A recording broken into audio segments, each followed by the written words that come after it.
Great enough stops to get the W, and this easily could have been a game that we just kind of mailed it in early, especially when they started off hitting the amount of threes that they did. For us to shoot 39% from the field and score 101 points, I tell you what, the defensive side of the floor was fun to watch. Kessler was great. Domas with 14 defensive rebounds. He was obviously amazing. Another double-double for him. The guys just found a way off of a back-to-back when we got into the hotel at 3:30 in the morning. Like I said, we could have mailed it in early, but they just kept fighting and fighting and fighting. And for us, I think it was the first time we held an opponent under 100 points. So that's exciting to see us get a win this way. And then with them at 41.2% from the field, that was a lot of fun too. But you give Malik credit too down the stretch. I thought they tried to switch Mikal Bridges on him a couple of times, and Malik did a great job of just trying to sit down and not foul and just make him take a tough shot. And it was a fun game to be a part of, a fun game to watch. Mike, can you just talk about how gritty this team is, just elaborate a little bit more. As the season continues, as you keep learning more and more about this squad, can you just talk about, as you mentioned, just being traveling, the next amount of games, the past couple weeks?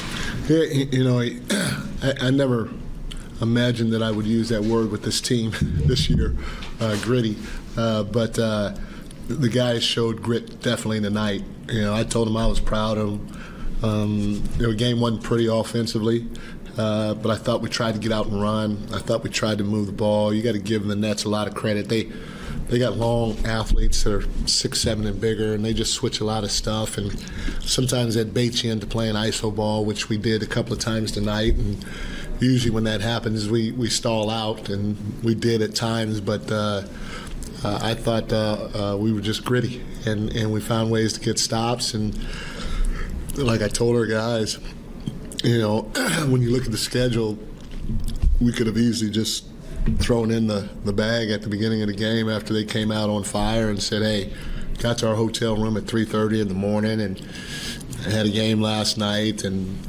Kevin gets hurt early, but our guys just kept playing, and that was really, really encouraging to see. So great game, and a lot of grit shown by our guys, finding a way to get a win tonight.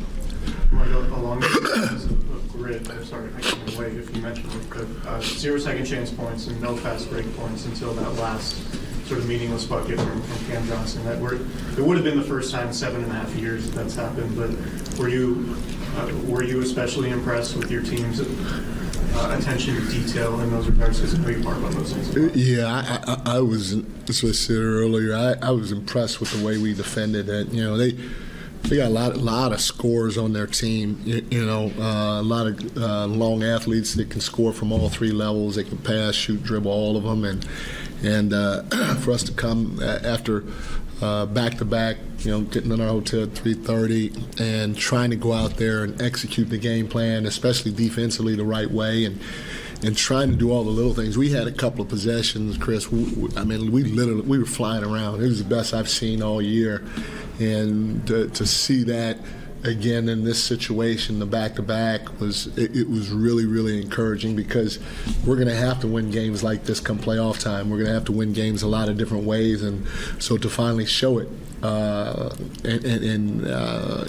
especially in a back-to-back situation, really, really exciting for me. What would you make of Kessler's performance, not only coming back against the team that traded him, but also it seemed like there were at least a few possessions where he was flying around defensively and also being able to contribute on offense? I would imagine it's kind of difficult to come in and contribute offensively given how complex this offense is. Yeah, the big thing that he did, he just kept himself ready, and that ball found him a couple of times. And what I like about him is he's not afraid of the moment. He's going to step in and let that thing fly, and we want all our guys to be able to do that.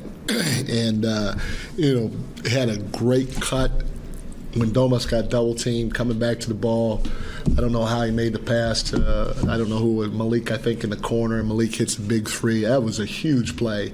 And then, he had a couple of rebounds that were big for us. And to do those things while, guarding Spencer Dinwiddie, guarding Mikal Bridges, guarding guys like that, DeMar DeRozan, Zach LaVine, just to be able to keep your poise, keep trying to show your hands, keep trying to do all the other little ththings that we're asking him to do, especially not being here the whole year. When you see a guy do that at the level of intensity he does, you're excited for him, but you're also excited for the team, because it shows his worth or his value to us. You mentioned, looking at the schedule and not sort of phoning this one in. Watching that game, it seemed like Domas was the one who really embodied that, given his production. Talk about him almost every game, but what would you make of it? Yeah, I don't know if Domas. I don't know if he knows another way. I think he's got one gear, and it's the highest gear. And I've said the story before. He was just playing so hard, he didn't realize how much time was on the clock and on the game clock. And I sent maybe Mezzi to the scores table to substitute him just so he could get his break. And he had just turned the ball over, and he dropped his head, and he came to me and he stopped. He goes, "Coach, sorry." And I was like, "Thomas, you play too hard. I can't get mad at you. Go.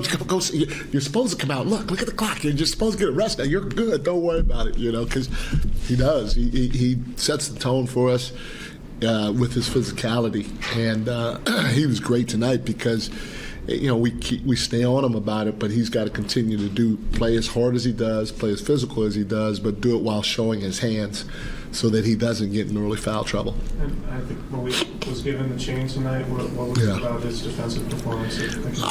I thought throughout the whole game he was pretty good, and not necessarily getting a lot of steals and all that, but his positioning was pretty good. He was communicating. And then down the stretch, they tried to, pick on him a little bit. They tried to ISO him versus Mikal, and you're not stopping a guy like Mikal. He's a young player that's a really, really good player. It's going to be a great player someday at a very high level. But you just try to make him work. And I thought there were 2 or 3 possessions where he kind of showed his hands and chested them and made him take tough middies that Mikal's able to hit. But if he hits those and we lose, we live with those. We lived with that situation. So he deserved it throughout, more so towards the end of the game and them trying to go at him, but him holding his ground. We didn't have to take him out or anything like that. And obviously, getting to 42 wins is a milestone for the franchise. I know you have bigger goals than that, but I guess what's it mean to get there at March 16th?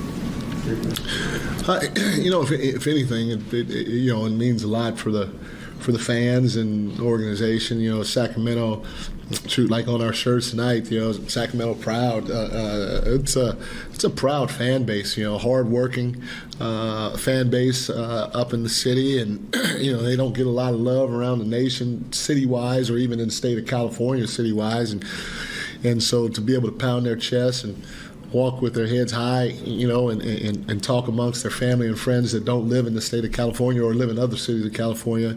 To have a little bit of bragging rights is great, but like I said, it's a little tough for me because I don't really equate March 16th with 42 wins. We're just trying to go after as many as we can, and while trying to play the right way, especially during this time of the year.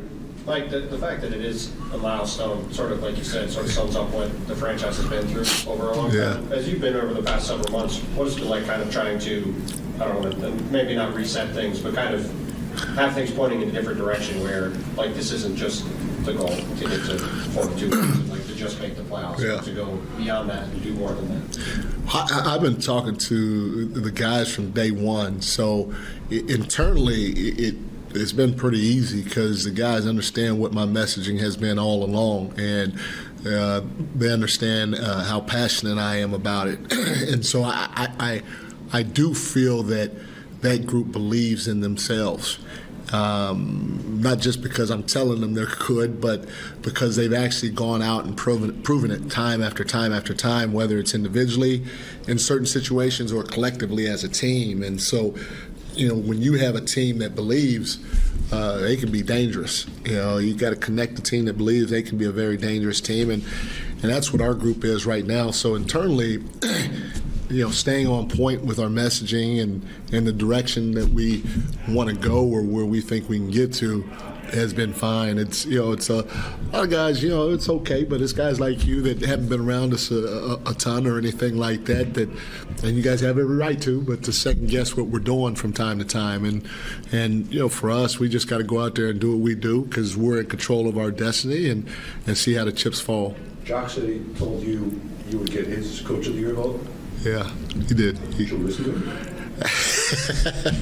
No, it's not about me, and I do appreciate that. It's very nice of Jock. I mean, he's done a heck of a job with this team, especially with all that they've had going on this year. But I mean, what I look at when it comes to that type of stuff, I try, and you guys might think this is cliche. It's our medical staff. If it comes down to anything or anybody, our medical staff, Jazz is ahead of it. They deserve that award if it can happen, because at the end of the day, I said this coming in, and I've been in the league over 30 years, and if you can stay healthy, if you can compete, if you're organized, you got to get a little luck in everything you do in life. But if you do those three things, you're going to make the playoffs in this league. Those three things, and I said that from day one. And I can keep us organized. That's what I know how to do. You can push them to compete, and you give Monty and Wes a lot of credit for bringing in guys that compete, and Vivek too. But the part that you don't always have control over, knock on wood, and is the health. And we've been pretty healthy, and I give everybody in that locker room that's on the medical performance side a ton of credit for it, because that's a big piece or a big part in where we're sitting right now. Given that there's only three things you got to do to make the playoffs, basically, did it make you think how tough this is going to be? You're only the second guy now in Sacramento to have a winning record. Yeah, no, one of the, I've said this before too, is Luke Laux and I are real close, and we've been close since our time in Golden State.